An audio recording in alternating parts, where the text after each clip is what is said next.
Assalamualaikum warahmatullahi wabarakatuh. Selamat datang di cerita dari mereka. Malam ini, hujan turun begitu deras. Di sepanjang jalan antar provinsi, lampu-lampu truk besar menembus pekatnya kabut malam seperti mata-mata raksasa yang sedang mengawasi sesuatu. Banyak orang mengenal Hanum dan Brata sebagai pasangan suami istri sukses yang memiliki puluhan armada truk ekspedisi. Dulu mereka hanya penjual cendol keliling yang hidup pas-pasan. Namun kini, rumah mereka megah, mobil mewah terparkir di halaman, dan bisnis mereka berkembang sangat cepat.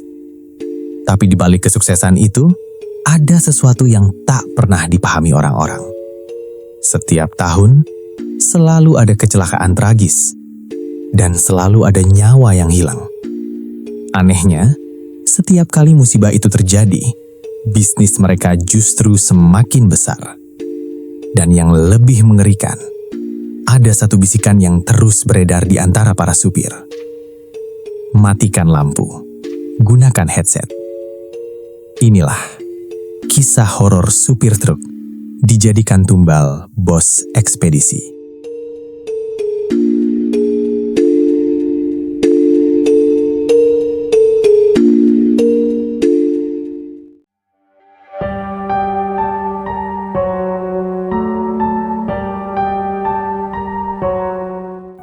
Di sebuah kota kecil di pinggir jalur antar provinsi, hiduplah sepasang suami istri bernama Hanum dan Brata. Bagi warga sekitar, mereka hanyalah orang biasa. Tidak ada yang istimewa dari kehidupan mereka. Rumah mereka kecil, berdinding setengah tembok dengan bagian belakang yang masih memakai papan kayu tua. Saat hujan turun deras, beberapa bagian atapnya sering bocor. Setiap pagi sebelum matahari terbit, Hanum sudah sibuk menyiapkan bahan dagangan. Di dapur kecil yang dipenuhi asap tungku, ia mencampur santan, gula merah, dan es batu ke dalam wadah besar. Sementara Brata mempersiapkan gerobak cendolnya di depan rumah. Kehidupan mereka memang jauh dari kata mewah, tapi setidaknya cukup untuk makan sehari-hari. Namun, kenyataan tidak selalu berjalan sesuai harapan. Penghasilan mereka semakin hari semakin sedikit. Banyak pedagang baru bermunculan. Orang-orang juga mulai lebih memilih membeli minuman di warung modern atau minimarket. Suatu sore, Brata pulang dengan wajah lesu. Ia mendorong gerobaknya perlahan sambil menghela napas panjang. Hanum yang sedang menyapu halaman langsung menoleh. Sepi lagi? Tanya Hanum. Brata meletakkan gerobaknya di depan rumah. Ia mengangguk pelan. Cuma laku 7 gelas? Hanum terdiam. 7 gelas. Bahkan uangnya mungkin tidak cukup untuk membeli kebutuhan esok hari. Malam itu mereka makan dengan suasana hening. Tak ada percakapan panjang seperti biasanya. Hanya suara sendok yang sesekali beradu dengan piring. Brata memandangi nasi di depannya. Hanum? Iya. Apa kamu capek hidup begini? Hanum menatap suaminya. Mata Brata terlihat kosong, seolah ada sesuatu yang sedang dipikirkannya. Hanum tersenyum kecil.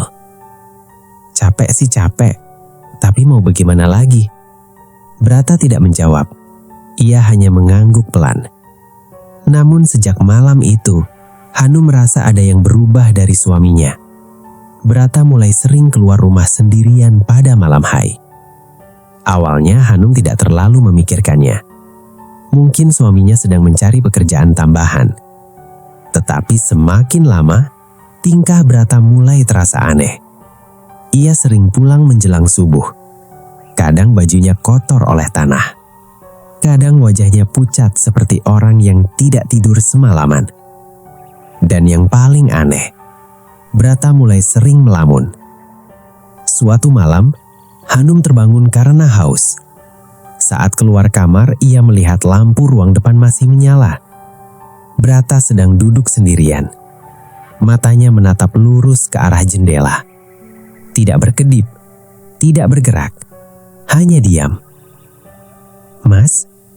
Brata tidak menjawab. "Mas?" Hanum menyentuh bahunya. Brata tersentak kaget. "Astaga!" Hanum ikut terkejut. "Kamu ngapain malam-malam begini?" Brata mengusap wajahnya. "Gak apa-apa. Kamu aneh akhir-akhir ini." "Enggak. Tiap malam pergi, pulang subuh, sekarang malah bengong." Brata menunduk. Beberapa detik ia diam. Lalu ia berkata pelan, "Kalau ada kesempatan hidup lebih baik, kamu mau nggak?" Hanum mengeringitai. "Maksudnya?" Brata menatapnya. "Kaya." Hanum tersenyum kecil. "Siapa juga yang nggak mau?" Brata tidak menjawab lagi. Ia hanya menatap keluar jendela. Entah kenapa malam itu Hanum merasakan perasaan yang tidak enak. Seperti ada sesuatu yang sedang disembunyikan. Hari-hari berlalu. Dan tiba-tiba keadaan mereka berubah. Brata pulang membawa uang yang jumlahnya cukup banyak. Awalnya Hanum mengira suaminya mendapatkan pekerjaan baru. Namun uang itu terus bertambah. Beberapa minggu kemudian Brata membeli motor bekas, lalu memperbaiki rumah, kemudian membeli mobil pick-up. Hanum semakin bingung. "Mas?" "Iya? Uang dari mana semua ini?" Brata berhenti sejenak, lalu tersenyum tipis. "Ada temen yang ngajak usaha." "Usaha apa?" "Angkut barang." Sejak saat itu kehidupan mereka berubah sangat cepat.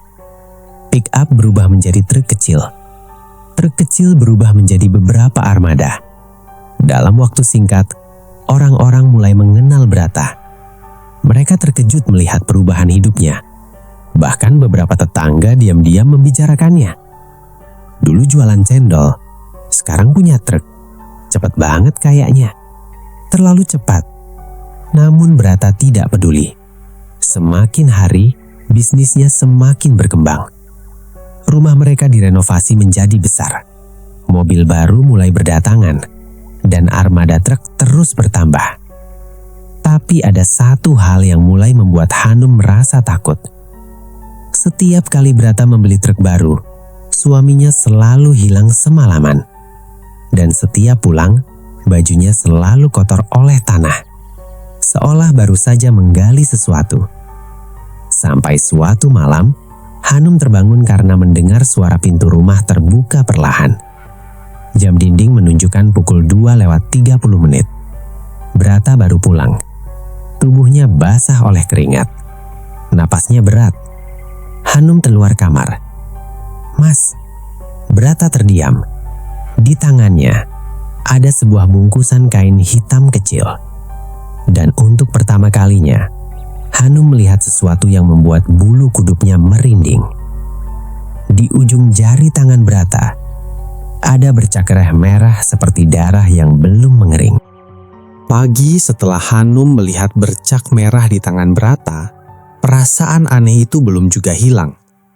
Sejak subuh, ia sudah duduk di dapur sambil menyiapkan teh hangat. Namun pikirannya tidak berada di sana. Bayangan semalam terus terulang di kepalanya. Bungkusan kain hitam, baju Brata yang penuh tanah, dan bercak merah di ujung jarinya. Langkah kaki terdengar dari arah kamar. Brata keluar sambil merapikan kancing bajunya. Wajahnya tampak segar, seolah tidak terjadi apa-apa. Hanum memperhatikannya beberapa saat. "Mas?" Brata menoleh. "Iya? Semalam habis dari mana?"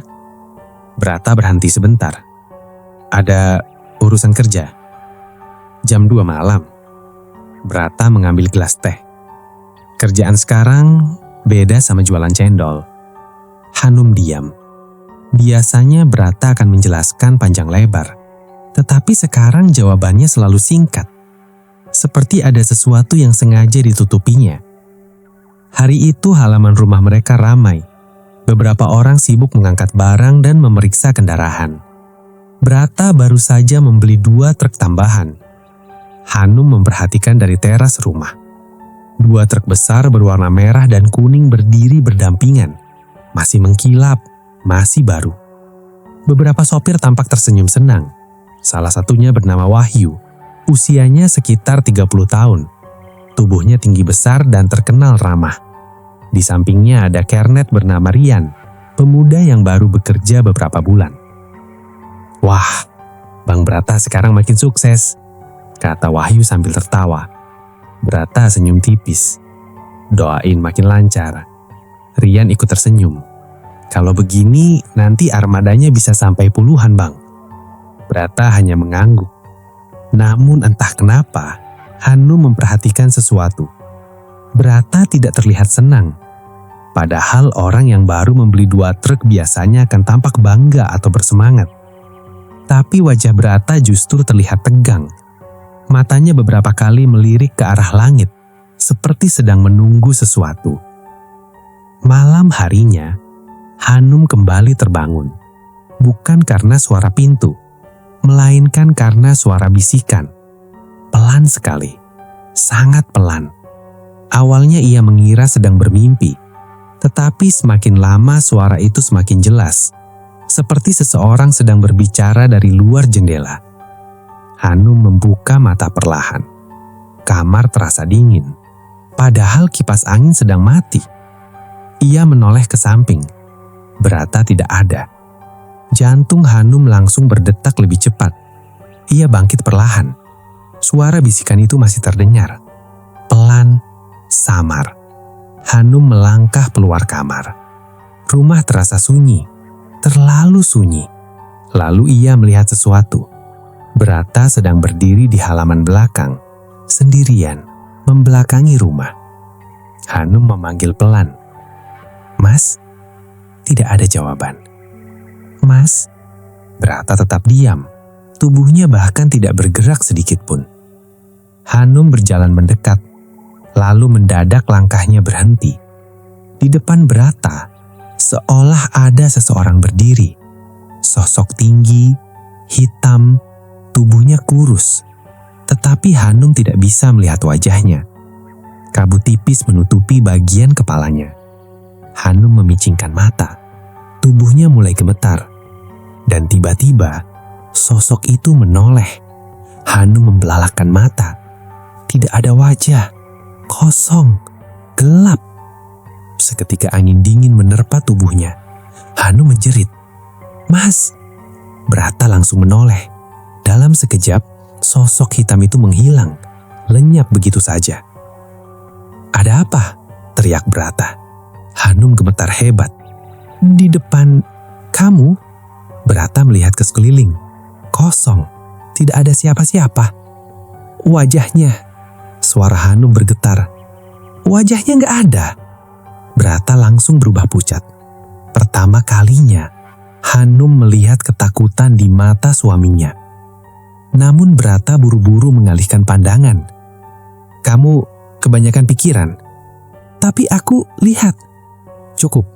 Suara Brata mendadak keras. Hanum terdiam.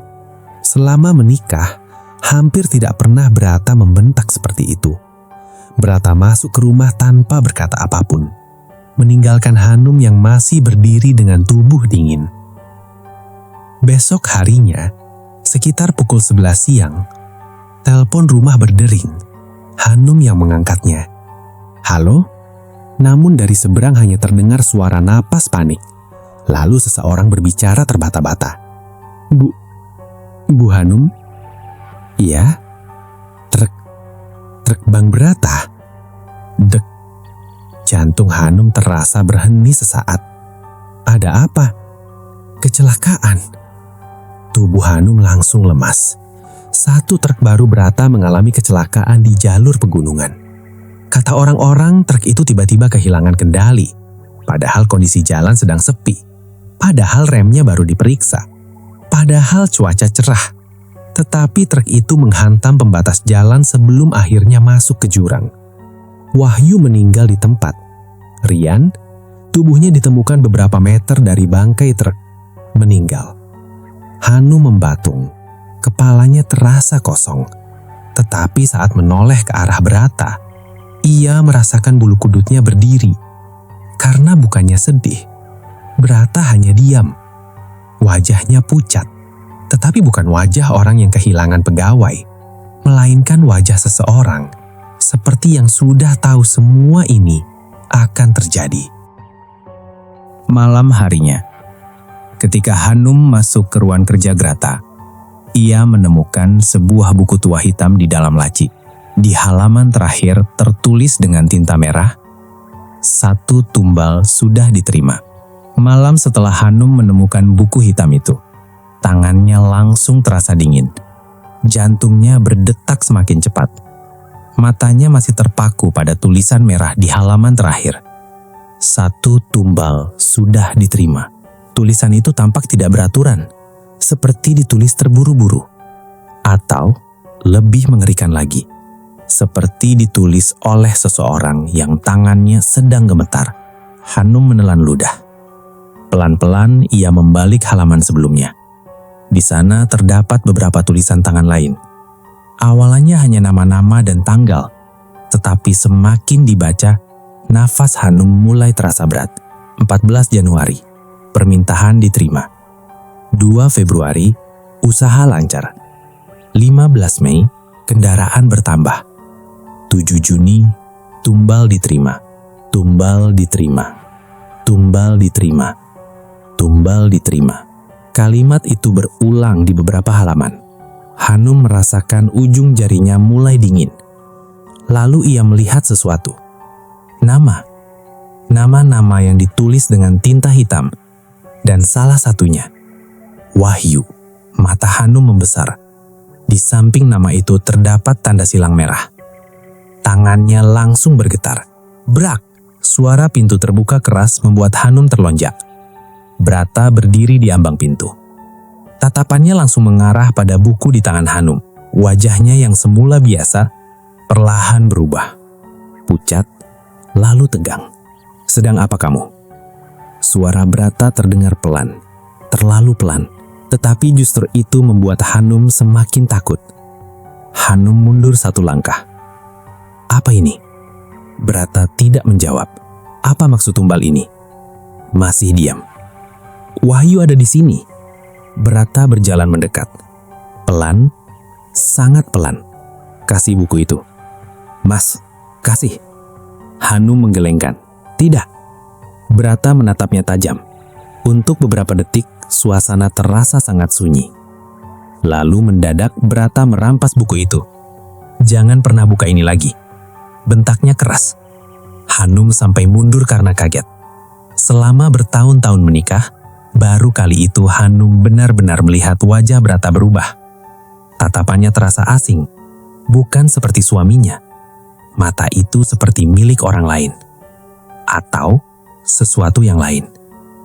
Malam itu mereka tidur tanpa berbicara. Namun Hanum tidak bisa memejamkan mata. Pikirannya dipenuhi banyak hal. Tentang kecelakaan, tentang buku hitam, tentang tulisan tumbal, dan tentang sosok tanpa wajah yang pernah ia lihat. Beberapa hari berlalu, suasana rumah menjadi semakin aneh. Brata mulai sering marah tanpa alasan. Ia juga semakin sering keluar malam. Sementara itu, para sopir mulai membicarakan sesuatu. Awalnya hanya bisik-bisik kecil, tetapi semakin hari, ceritanya mulai menyebar. Di garasi armada milik Brata, beberapa sopir sedang duduk sambil minum kopi. Salah satunya bernama Darman. Usianya hampir 40 tahun. Ia termasuk sopir paling lama bekerja dengan Brata. Di sebelahnya duduk Joko, sopir baru yang masih berusia 20-an. Joko menyalakan rokok. Lagi mikirin Wahyu. Darman mengangguk pelan. Masih gak masuk akal? Maksudnya? Darman menatap ke arah truk yang terparkir. Wahyu itu sopir senior. Dia hafal jalur. Hampir gak pernah kecelakaan. Joko diam. Darman menunjukkan. Sebelum... Joko menoleh. Sebelum apa? Darman menunduk. Waktu malam di perjalanan, dia lihat seseorang. Joko tertawa kecil. Hantu. Darman tidak ikut tertawa. Katanya waktu lihat kaca spion, di kursi belakang ada orang. Seketika Joko terdiam. Padahal dia berangkat sama kernet doang. Angin malam tiba-tiba berhembus melewati garasi. Entah kenapa suasana mendadak terasa dingin. Wahyu bilang, orang itu duduk diam, nunduk, gak bergerak. Joko memaksakan tertawa. Ah, paling ngantuk.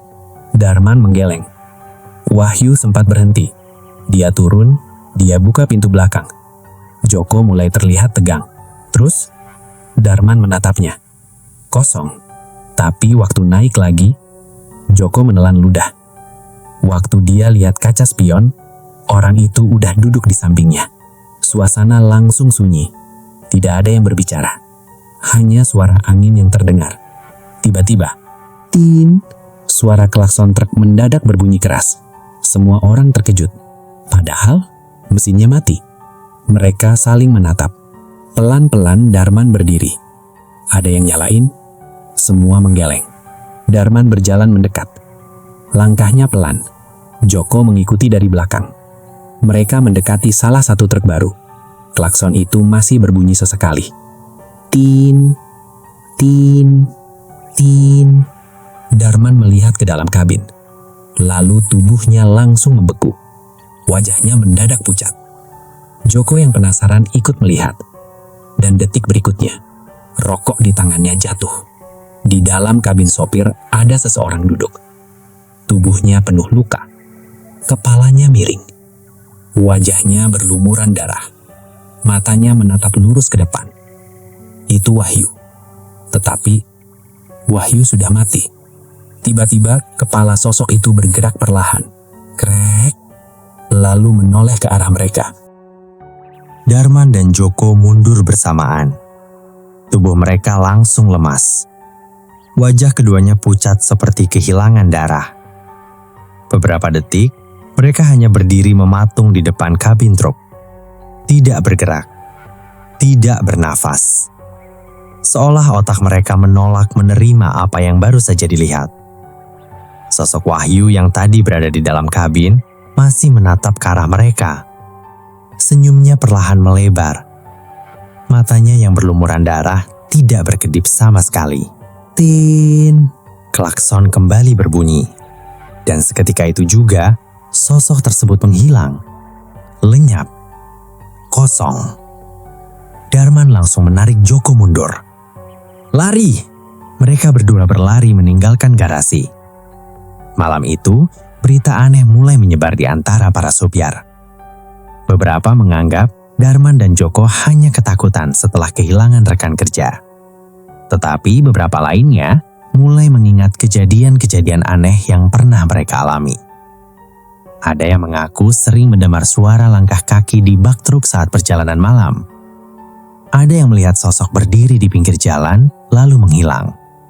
Dan ada pula yang mengaku melihat bayangan seseorang duduk di kursi belakang melalui kaca spion. Awalnya semua hanya bisik-bisik. Namun semakin lama, bisik-bisik itu sampai ke telinga Hanum. Hari Minggu siang, rumah Hanum cukup ramai. Adik iparnya datang berkunjung. Namanya Arman. Usianya sekitar 35 tahun. Orangnya terkenal banyak bicara. Saat itu, Hanum sedang sibuk menyiapkan minuman di dapur, sementara Arman duduk bersama beberapa tetangga di teras rumah. Mereka mengobrol santai. Awalnya hanya membahas pekerjaan dan kehidupan sehari-hari. Namun tiba-tiba salah seorang tetangga berkata, "Mas Brata hebat juga ya. Dulu jualan cendol, sekarang punya truk banyak." Arman tertawa kecil. "Iya, terlalu cepat malah." Tetangga itu ikut tertawa. "Maksudnya?" Arman mendekat sedikit. Suaranya mulai mengecil. "Aku pernah dengar cerita aneh." Tetangga lain langsung penasaran. "Cerita apa?" Arman melirik ke sekeliling, lalu berkata pelan. "Katanya, kekayaan Mas Brata nggak normal. Beberapa orang mulai saling menatap. Katanya ada hubungan sama pesugihan." Suasana mendadak hening. Salah seorang langsung tertawa gugup. "Ah, jangan sembarangan." Arman mengangkat bahu. "Aku juga cuma dengar. Tapi aneh gak sih? Tiap ada yang meninggal, armadanya malah nambah." Semua terdiam. Karena dalam hati kecil mereka juga pernah memikirkan hal yang sama. Hanum yang mendengar dari dapur langsung menghentikan langkahnya. Gelas di tangannya terasa berat. Dadanya mendadak sesak. Entah kenapa, perasaannya tiba-tiba tidak enak. Sangat tidak enak. Malam harinya, Brata pulang lebih cepat dari biasanya. Tetapi ada sesuatu yang berbeda. Wajahnya terlihat dingin, sangat dingin. Hanum yang sedang menonton televisi langsung menoleh. "Mas?" Brata tidak menjawab. Ia meletakkan kunci mobil dengan keras di meja, lalu menatap Hanum. "Arman datang tadi." Hanum mulai merasa gugup. "Iya?" Brata masih menatapnya. "Apa yang diomongin?" Hanum diam. Jantungnya berdetak lebih cepat. "Mas, apa yang diomongin?" Bentakan Brata membuat Hanum kaget. Hanum menunduk. "Tadi cuma ngobrol biasa." Brata mendekat. "Tentang aku." Hanum mulai gemetar. Beberapa saat ia tidak menjawab. Namun wajah Brata semakin menyeramkan. Akhirnya Hanum berkata pelan, "Iya, cuma bilang orang-orang mulai curiga." Brata membeku. Sangat diam. Terlalu diam. Lalu perlahan ia tersenyum. Tetapi senyum itu membuat Hanum merinding. Karena itu bukan senyum bahagia. Senyum itu terasa aneh, kosong, menyeramkan. Keesokan harinya, Arman sedang memperbaiki atap rumahnya yang bocor. Cuaca terlihat cerah. Tidak hujan, tidak ada angin besar. Istrinya sedang menyapu halaman di bawah. Sementara Arman berjalan perlahan di atas genteng. Ia bersiul kecil. Sampai tiba-tiba ia mendengar suara. Pelan sekali. "Arman." Ia berhenti. Matanya melihat ke sekeliling. Kosong. Tidak ada siapa-siapa. Mungkin hanya salah dengar. Arman kembali bekerja. Lalu suara itu terdengar lagi. Kali ini lebih jelas. "Arman." Tubuhnya mulai merinding. Ia menoleh cepat. Tetapi tetap tidak ada siapa-siapa. Dan saat matanya melihat ke ujung atap, nafasnya langsung terhenti. Ada seseorang berdiri di sana. Tubuhnya hitam, tinggi, kurus. Wajahnya tidak ada. Kosong. Persis seperti sosok yang pernah dilihat Hanum. Arman membelakakan mata. Apa? Sosok itu mengangkat tangan perlahan, lalu menunjuk ke arah Arman. Dan terdengar suara berat. Banyak bicara. Krok. Genteng di bawah kaki Arman mendadak pecah. Tubuhnya terjatuh dari atas atap. Brak. Istrinya menjerit histeris. Tetangga langsung berdatangan. Semua panik. Semua berteriak. Tetapi semuanya terlambat. Karena saat tubuh Arman dibalik, matanya masih terbuka lebar. Wajahnya penuh ketakutan. Seolah sebelum meninggal, ia melihat sesuatu yang sangat mengerikan. Dan di rumah Hanum, pada saat yang bersamaan, Brata yang sedang duduk sendirian perlahan tersenyum. Sementara di atas meja, buku hitam itu terbuka sendiri. Dan pada halaman terakhir, tulisan merah baru perlahan muncul. 1 tumbal lagi telah diterima. Kematian Arman membuat suasana berubah total. Rumah Hanum yang biasanya ramai, kini dipenuhi suara tangisan. Keluarga berdatangan silih berganti. Tetangga mulai berbisik-bisik. Dan gosip yang sebelumnya hanya terdengar pelan, kini menyebar semakin luas. Tentang Brata, tentang kecelakaan armada, tentang kematian sopir, tentang pesugihan. Hanum duduk diam di sudut ruang tamu. Matanya sembab, tetapi bukan hanya karena sedih, melainkan karena takut. Sangat takut. Karena jauh di dalam hatinya, ia mulai percaya Semua yang dikatakan orang-orang mungkin benar. Matanya perlahan mengarah ke Brata. Sejak pulang dari rumah duka, suaminya terlihat sangat aneh. Brata lebih banyak diam, tatapannya kosong. Kadang ia tersenyum sendiri, kadang seperti berbicara pelan kepada seseorang yang tidak terlihat. Malam itu, Hanum terbangun lagi. Suara bisikan kembali terdengar. Pelan, samar. Namun kali ini bukan dari luar rumah, melainkan dari ruang kerja Brata. Hanum berjalan perlahan. Jantungnya berdetak semakin keras. Semakin dekat, bisikan itu semakin jelas. Kurang, masih kurang. Janji harus ditepati. Tubuh Hanum mulai gemetar. Pintu ruang kerja sedikit terbuka. Pelan-pelan Hanum mengintip. Dan detik berikutnya, matanya membelalak. Brata sedang duduk di lantai. Di depannya ada buku hitam itu. Namun ia tidak sendirian. Di belakang Brata berdiri sosok-sosok hitam. Banyak sekali, puluhan. Tubuh mereka kurus, diam, tidak bergerak. Tetapi semuanya menghadap Brata. Hanum menutup mulutnya sendiri, tubuhnya langsung dingin. Lalu, salah satu sosok perlahan menoleh. Wajahnya penuh darah. Mata Hanum membesar. Itu Wahyu. Di sampingnya, Rian. Dan di belakang mereka, Arman. Mereka semua berdiri sambil menatap Brata. Dan bersamaan dengan itu, Brata berbicara dengan suara pelan. Aku sudah kasih semuanya. Suara berat tiba-tiba terdengar, tetapi bukan suara Brata. Suara itu datang dari arah sosok-sosok gelap tadi. Belum. Tubuh Hanum langsung membeku. Masih ada yang kurang. Brata mulai panik. Tidak, aku sudah menepati semuanya. Sudah. Seketika, angin dingin berhembus kencang di dalam ruangan. Lampu berkedip-kedip. Krek, krek, krek. Lalu, buku hitam itu terbuka sendiri. Halamannya bergerak cepat. Brak. Berhenti di halaman terakhir. Perlahan, tulisan merah mulai muncul. Hanum membaca dengan tubuh gemetar. Tumbal terakhir. Brata ikut melihat, dan wajahnya langsung pucat. Tidak mungkin. Lalu di bawah tulisan itu, muncul nama perlahan. Huruf demi huruf. B. R. A. T. A. Brata. Brata langsung mundur, tubuhnya gemetar. Tidak, aku gak mau.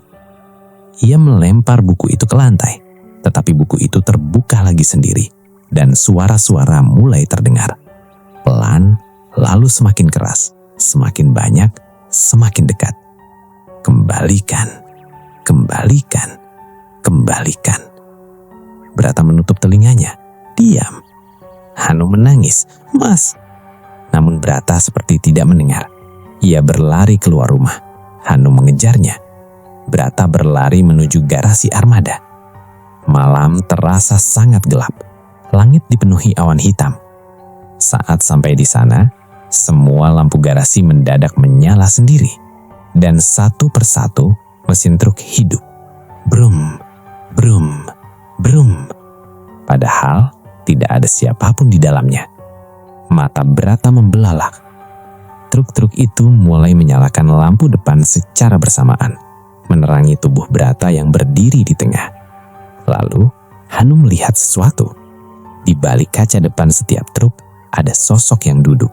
Puluhan sosok. Supir, kernet. Wajah mereka penuh luka. Mereka diam.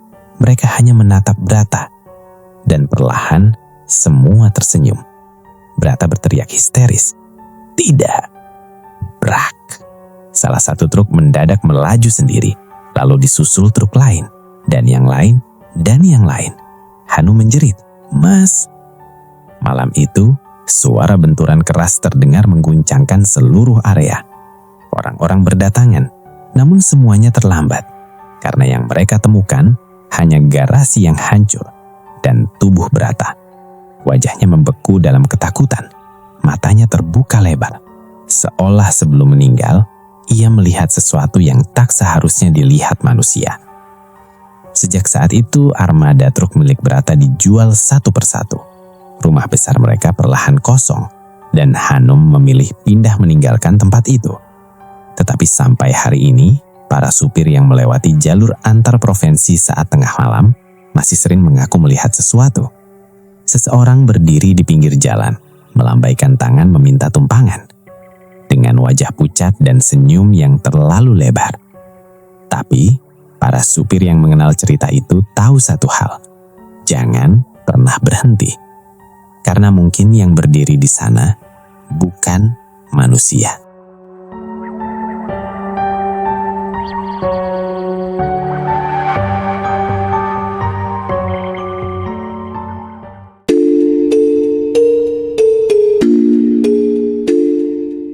Sejak kejadian itu, rumah Hanum dan Brata mulai kosong.